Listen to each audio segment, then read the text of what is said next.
కృపా సత్య సంపూర్ణుడు, సర్వోన్నతుడు, సర్వాధికారి అయిన మన ప్రభు అయిన యేసుక్రీస్తు నామంలో అందరికీ వందనాలు. పరిశుద్ధ గ్రంథంలో కొనియాడబడిన స్త్రీలు అనే శీర్షికన మనం ప్రభు కృప వల్ల ఆశీర్వాదకరంగా ముగించుకున్నాం. మరి ఈరోజు సాయంకాల ధ్యానంలో పరిశుద్ధ గ్రంథంలో బహు దుర్మార్గురాలిగా, పాపిగా, క్రూరురాలుగా అభివర్ణించబడిన స్త్రీ అయిన యెజెబెలు గురించి తెలుసుకుందాం. యెజెబెలు సీదోను రాజైన ఎత్బయలు కుమార్తె, బయలుదేవతకు గొప్ప ఆరాధికురాలు. ఇజ్రాయేలు దేశాన్ని పరిపాలిస్తున్న రాజు ఆహాబు తన పూర్వీకులందరికంటే చెడుతనంలో మించిపోయి దేవుని దృష్టికి చెడుతనమును జరిగించే రోజుల్లో యెజెబెలును వివాహం చేసుకోవడం మాత్రమే కాదు, యెజెబెలు ఆరాధించి బయలుదేవతను పూజించి వానికి మొక్కడం ప్రారంభించాడు. బయలుదేవతకు మందిరం కట్టించాడు. ఆ మందిరంలో ఒక బలిపీఠాన్ని నిర్మించాడు. దేవతా స్తంభాన్ని ఒకదానిని నిలిపాడు. మొదటి రాజుల గ్రంథం 16వ అధ్యాయం 31, 32, 33వ వాక్యాల్లో మనం ఇది చదువుతాం. చూసారా, సజీవుడైన దేవునిని ఆరాధించిన ఆహాబు ఒక్కసారిగా ఎంత దుస్థితిలోకి జారిపోయాడో. ఇది యెజెబెలు ప్రభావం, యెజెబెలు ఆత్మ ప్రభావం.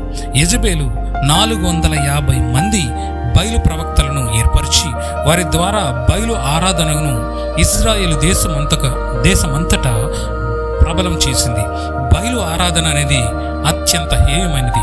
ఈ బయలు ఆరాధనలో చెక్కతో, రాతితో చేసిన విగ్రహాలను చెక్కి వాటిని పూజిస్తారు.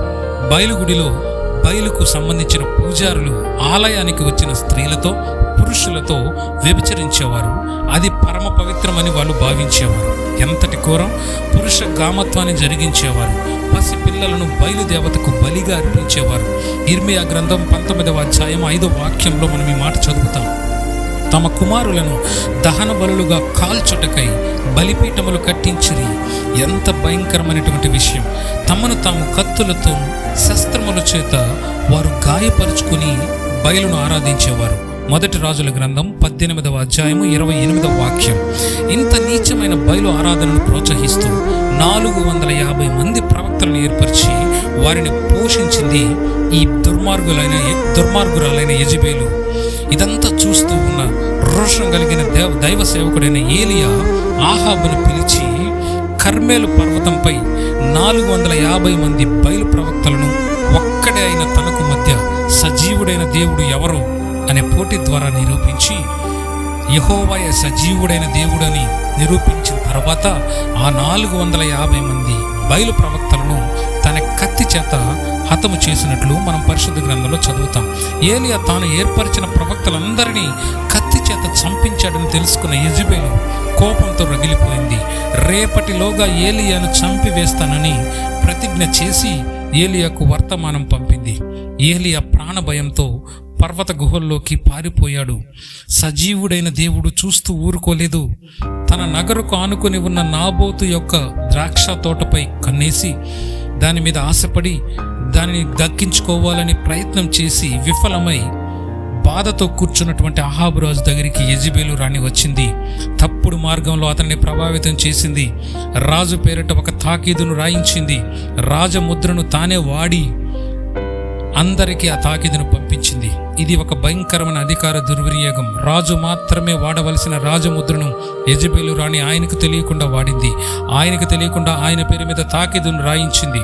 ఎంత ఘోరమైన విషయమో చూడండి. అబద్ధ సాక్షులు ఇద్దరిని ఏర్పాటు చేసి నాబోతు రాజును దూషించాడని నేరం మోపి నాబోతును రాళ్లతో కొట్టించి భయంకరంగా చంపించింది.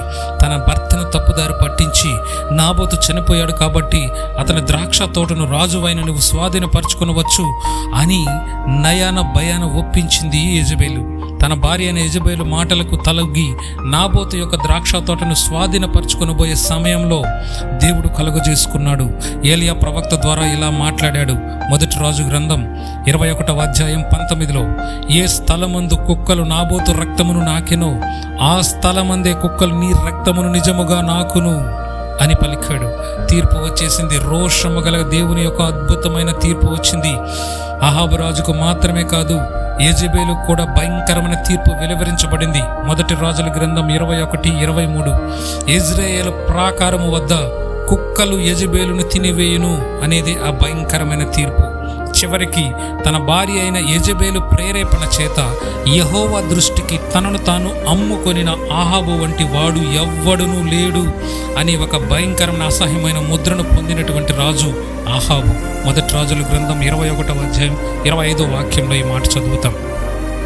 బలహీనమైన భర్త అయిన ఆహాబును తన దుష్ట ప్రవర్తనతో, గర్వముతో, మోసముతో పతనం వైపుకు నడిపినటువంటి బహుదుష్టురాలైనటువంటి యెజెబెలు చివరి క్షణములో తను చనిపోబోయే కొన్ని క్షణాల ముందు తన ముఖమునకు రంగు పూసుకొని శిరోభూషణములు ధరించి అలంకరించుకొని కిటికీలో నుంచి చూస్తుంది.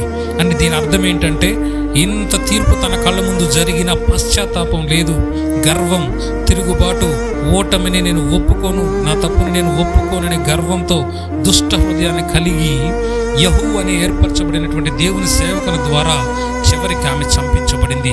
మేడపై నుంచి తన సొంత పరిచారికల ద్వారా కిందకి తోయవేయబడింది. గుర్రాల చేత తొక్కించబడి చంపబడింది. భయంకరమైన విషయం ఏంటంటే, ఆమె తల, పాదాలు, అరిచేతులు తప్ప మిగతా శరీరాన్ని అంతా కుక్కలు పీక్కు తిన్నట్టుగా మనం పరిశుద్ధ గ్రంథంలో చదువుతాం. ఎంతటి భయంకరమైనటువంటి మరణం, ఎంత ఘోరమైనటువంటి ముగింపు. సామెతలు 16:18లో నాశనానికి ముందు గర్వం నడుచును, పడిపోవడానికి ముందు అహంకారమైన మనస్సు నడుచును అని చెప్పినట్లుగా ఒక రాజకుమారిగా ఉన్నటువంటి యెజెబెలు జీవితం చివరకు ఇంత భయంకరంగా ముగించబడింది. దీని నుంచి మనం నేర్చుకోవాల్సిన పాఠాలు ఏంటంటే, దేవుని స్థానంలో మరే దానిని పెట్టకూడదు. యెజెబెలు సజీవుడైన దేవుని ఆరాధనని అసహ్యమైనటువంటి బయలుదేవత ఆరాధనతో రీప్లేస్ చేసింది, శిక్షకు లోనైంది. మనకు కలిగిన అధికారాల్ని మంచి మార్గంలో మాత్రమే ఉపయోగించాలి. మూడవ పాఠం, అబద్ధ సాక్ష్యం మనకు చివరికి దుఃఖాన్ని మాత్రమే మిగులుస్తుంది. గర్వము, అహంకారము మనల్ని నాశనానికి, పడిపోవడానికి నడిపిస్తాయి. దేవుని హెచ్చరికల్ని జాగ్రత్తగా విని పశ్చాత్తాపపడి మార్పు చెందాలి. ఎందుకంటే ఈ తీర్పుల్ని విన్నప్పుడు ఆహాబు రాజు గోనె పట్ట కట్టుకుని యెహోవా సన్నిధిలో సాగిలపడి ఏడ్చుచు పశ్చాత్తాపడి ప్రార్థన చేసినప్పుడు దేవుని యొక్క క్షమాపణను అతను పొందినట్టుగా మనం చదువుతాం. అతను బహు దుర్మార్గతను జరిగించినప్పటికీ, భయంకరమైన విగ్రహారాధన జరిగించినప్పటికీ అతను ఎప్పుడైతే పశ్చాత్తాపడ్డాడో దేవుడు అతన్ని క్షమించినట్టుగా చూస్తాం. అయితే ఇదే మాట యెజెబెలు విషయంలో వేరే విధంగా జరిగినట్లు మనం గమనిస్తాం. తీర్పు తన దగ్గరికి వచ్చేటప్పటికి యెజెబెలు ఏమాత్రము పశ్చాత్తాపడలేదు. తను చేసిన తప్పుల్ని ఏమాత్రము తప్పని ఒప్పుకోలేదు, పశ్చాత్తాపడలేదు. చివరికి మరణాన్ని రుచి చూసింది. ఈ చక్కటి పాఠాన్ని మన యెజెబెలు జీవితం నుంచి మనం నేర్చుకోవచ్చు. మొదటిగా, దేవుని స్థానాన్ని మరేదానికి ఇవ్వకూడదు. రెండవదిగా, మనకు కలిగిన అధికారాలని మంచి మార్గంలో ఉపయోగించాలి. మూడవదిగా, అబద్ధ సాక్ష్యం చెప్పకూడదు. నాలుగవది, గర్వము, అహంకారాన్ని విడిచిపెట్టాలి. ఐదవదిగా, దేవుని హెచ్చరికల్ని జాగ్రత్తగా విని పశ్చాత్తాపడి మారు మనసు పొందాలి. దేవుడి మాటలను దీవించునుగాక. ఆమేన్. అందరూ తలలు వంచండి, కళ్ళు మూయండి, ప్రార్థనలో నాతో ఏకీభవించండి. మహాపరిశుద్ధుడు, మహాగణుడు, సర్వోన్నతుడైన మా ప్రభువా, మీకు స్తోత్రం చెల్లిస్తున్నాం. ఇదిగో నాయన, ఈ సాయంకాల సమయంలో యెజెబెలు యొక్క జీవితం నుంచి అయ్యా నాయన మంచి సందేశాన్ని మీరు మాకు ఇచ్చినందుకు మీకు వేలాది స్తుతులు చెల్లిస్తున్నాం. ఇదిగో నాయన, గర్వము, అహంకారము నీ చిత్తాన్ని నెరవేర్చవు అని, గర్వము, అహంకారము మమ్మల్ని పడిపోవటానికి, నాశనం అవడానికి నడిపిస్తాయని యెజెబెలు జీవితం ద్వారా మీరు మాకు తేటగా తెలియజేసినందుకు మీకు స్తోత్రం చెల్లిస్తున్నాం నా ప్రభువా, మీకు స్తోత్రం. ఇదిగో పశ్చాత్తాపం అనేది ఒక చక్కటి ముగింపుకు వస్తుంది అని ఆహాబు జీవితం ద్వారా మాకు తెలియజేసినందుకు మీకు స్తోత్రం నాయన, మీకు వందనాలు. ప్రభా, ఎవరైతే ప్రార్థనలో ఏకీవించున్నారో వారందరినీ జ్ఞాపకం చేసుకోండి. ఎవరైతే మారు మనసు పొందారో వారు మారు మనసుకు తగిన ఫలములు ఫలించినట్లుగా వారికి సహాయాన్ని దయచేయండి. మా పనులన్నీ ముగించుకొని మేము పడకలకు వెలుచుంటుండగా ప్రభా, అద్భుతమైన దేవదూతల కాపుదలను మాకు దయచేయండి. నిశ్చితమైతే ప్రభా నాయన, రేపు ఉదయాన్ని లేచి నిన్ను స్తుతించగలిగే భాగ్యమును మాకు అందరికి దయచేయమని నజరేయుడు అనేటువంటి యేసుక్రీస్తు పరిశుద్ధ నామములో అడిగి వేడుకుంటున్నాను తండ్రి. ఆమేన్, ఆమేన్, ఆమేన్.